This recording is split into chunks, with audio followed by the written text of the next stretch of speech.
Ready whenever you guys are. How does that feel to do that in front of your home peeps there, man? Oh my God. You know, there's a lot of all week I felt kind of weird, you know. I've never felt like this before a fight. I was super relaxed, super calm. And, you know, I talked to Professor Brock and I talked to Coach Mark. I talked to my manager, Tyson. They all pretty much told me the same thing. That's called being prepared, Maurice. That's when you're prepared.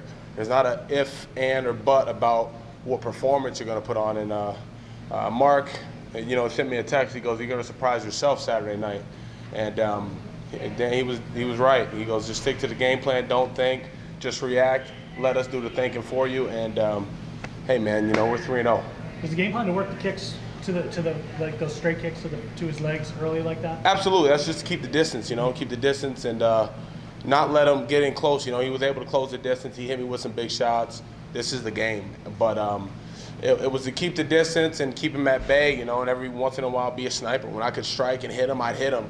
And, you know, those paid dividends. And as you can see, I dropped him. He got back up. I stayed on it. I stayed patient. We dropped him again. We finished the fight. You think a lot of those kicks moving forward can give a lot of fighters problems just because we don't see them from everybody?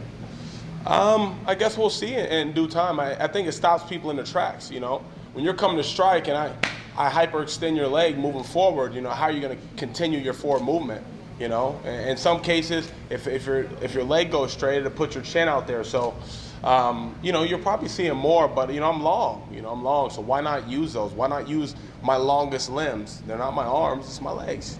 Because of the length, were you worried that much about him getting inside like that? Yeah, you're always worried. Yeah. You know, the time you don't worry is when you get knocked out, okay? So, yeah, you're always worried. You know, he has big power. He wouldn't be in the UFC if he didn't. Yeah, he's 1-3, but you got to forget about the record that got him here. He still got that in him, you know. But like I said, I was going to send him his walking papers tonight, and I did that. Coming off that decision over Hughes, was it nice to get back into the finish column? Did you like it? No, it's always nice to get back into the win column at the end of the day. Finishes are bonuses.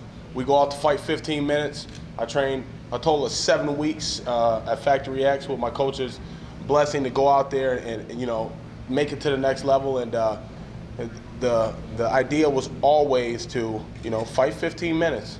You know we got a game plan in place. You stick to the game plan. You react. You don't think. You be free in there. And that's what I did. You know, the finish came sooner than I expected. But you know, when you train your ass off, what else? You know, when I fight to my best of my abilities, that's what I expect at the end of the day. But I'm always ready to go 15 of them. You called out Arlovsky. Why Yeah. him? Huh? Why him? Arlovsky's just a vet, man. You know, I started my career in Chicago. Arlovsky was in Chicago. He's a former champ. He's a tough guy, you know.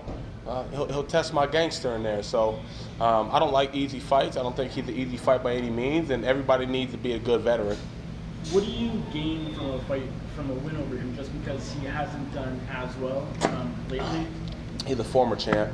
He's a vet. He's durable. He's tough. He was out of UFC, came back to the UFC. There's something there, you know. It'd be 4-0. What do you mean? What do I gain? 4-0 is leverage in the UFC. I don't care how you cut it. Arlovsky has a fight coming up in July against Rothwell. Would you be interested in the winner of that fight? You know, I'm down for whatever, man. I'm here to make some noise. You know, I'm getting ready to be 33. I'll say this, getting ready to be 33 July 5th. So if the UFC want your boy to go out to fight week, you just let me know. But I'm about to be 33. I don't got time to kind of take it super easy, you know. I think I'm the best. Actually, I know I'm the best in the world. Between Brock and being at Factory X, I will be the best in the world.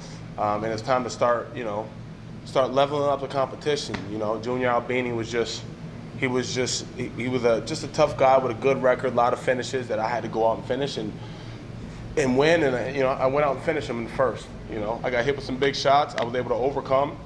You know, here in my hometown, everybody was very receptive to the crochet boss, and you know, this is just the beginning. Coming from a very humble place, you know, I just want to be the best, and I want to fight the best. I asked you before the fight if you noticed any improvements in your game training at Factory X for this camp. You said, well, we'll see how the fight goes. We'll see on Saturday. Now that we're here, how did you feel, and are you better because you trained at Factory X? I'm going to be honest with you. What do you think? I know. No, I'm just saying, what do you think? You know what I think. Yes, 100%. I wouldn't have went there. I wouldn't have came out and performed like this if I did. I'm not trying to be a jerk, but I'm just saying, what do you think? I mean, I think, I went out there and I executed. Yeah, there's always, places in a fight where, it's like, I was a little sloppy, but, that's the game, people. The biggest thing is keeping your composure and keeping your head in the right place. I went through a lot of trials and tribulations with, just my head being in the right place. This past year and a half, and we figured it out, and that's scary. That's scary, not for me, but for everybody else in the division. He had you up against the fence for a little while there. Were you concerned at all at that point? No. Never concerned about being up against the fence. The only concern is that you're typically losing the fight up against the fence, right? Like he's controlling, right? I was trying to frame, get a knee. Actually, was trying to knee him in the face is what I wanted to do. I wanted to drop him, but he did a good job defending. I was able to break off. He got back up. It's all about keeping your composure and staying in there. So. You talked about somebody who said, crochet him a pillow. You gonna do that? Nah. You know what happened? This is what happens. You come in with this thought like, you're just waiting for him to say something so you can get off. But then what happens is he walked out of an interview and shook my hand and he said, it's nice to meet you. You have a beautiful city. And it's like, fuck. So then you go in the interview and it's, he's a nice guy, man. I'm not gonna sit there and talk shit about somebody who's nice. It's all respect. At the end of the day, we all grind the same way. Me and him are fighting for the same thing. Our kids. It's kind of like I said in the interview. It's bittersweet. I sent him his walking papers. All right, I'm pretty sure I did. And but if it wasn't him, it was gonna be me. So we know what we do it for.